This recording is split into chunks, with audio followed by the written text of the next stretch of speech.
नमस्कार, मैं हूं आपके साथ नेहा मेहता और आप देख रहे हैं हमारा खास कार्यक्रम मातृभूमि, जिसमें आज हम बात करेंगे फादर ऑफ फाइबर ऑप्टिक्स की और जानेंगे कि इस शख्स के कारण दूरसंचार उद्योग में कैसे आई थी क्रांति। कुछ समय से दूरसंचार उद्योग में क्रांतिकारी परिवर्तन हुए हैं। पहले लोग चिट्ठियों के माध्यम से दूर गए लोगों से बात किया करते थे। दूरसंचार के माध्यम से टेलीफोन के जरिए बात होने लगी। पहले दूरसंचार उद्योग में तांबे के तारों का प्रयोग होता था, लेकिन फाइबर ऑप्टिक्स के आने के बाद तार का सिस्टम खत्म हो गया और उसकी जगह फाइबर ऑप्टिक्स ने ले ली।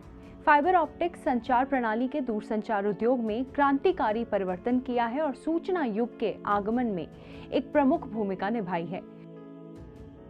विद्युत संचरण पर इसके फायदे के कारण विकसित दुनिया में कोर नेटवर्क में तांबे की तारों की जगह काफी हद तक ऑप्टिकल फाइबर ने ले ली है।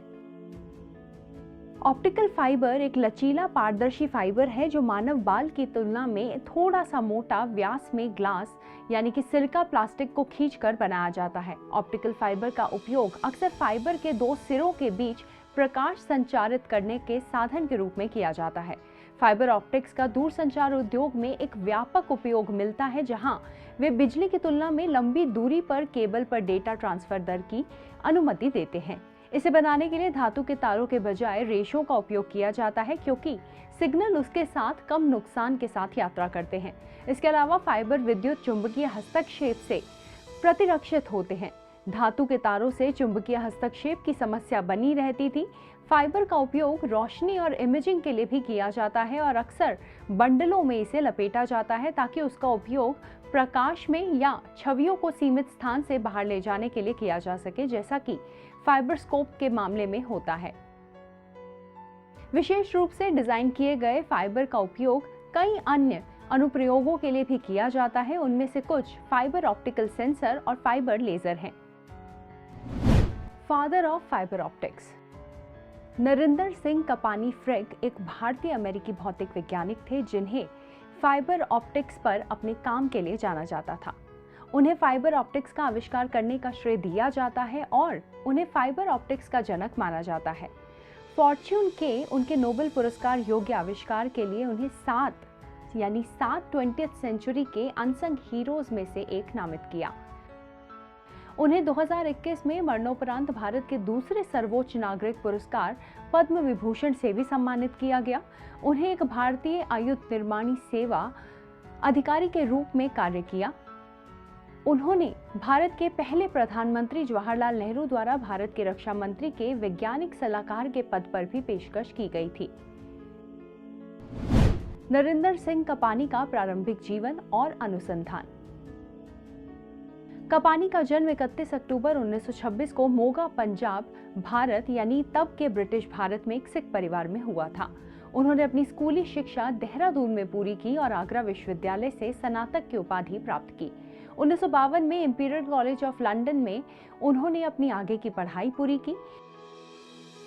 1954 में फाइबर ऑप्टिक्स के माध्यम से छवियों को प्रसारित करने वाले वह पहले व्यक्ति थे और उन्होंने हाई स्पीड इंटरनेट तकनीक की नींव रखी। उन्होंने न केवल फाइबर ऑप्टिक्स की स्थापना की, बल्कि व्यवसाय के लिए अपने स्वयं के आविष्कार का भी इस्तेमाल किया। इन्होंने क्रमशः 1960 और 1973 में ऑप्टिक्स टेक्नोलॉजी इनकॉर्पोरेशन और कैप्ट्रॉन इनकॉर्पोरेशन की स्थापना की। कपानी ने आगरा विश्वविद्यालय से पढ़ाई की और फिर लंदन के इंपीरियल कॉलेज चले गए। उन्होंने 1955 में लंदन विश्वविद्यालय से पीएचडी की उपाधि प्राप्त की।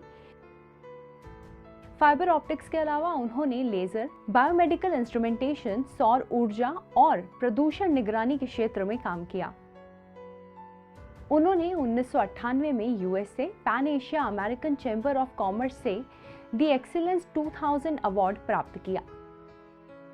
कपानी विभिन्न क्षमताओं में स्टैनफोर्ड विश्वविद्यालय, कैलिफोर्निया विश्वविद्यालय में भौतिकी के शिक्षक भी रहे थे।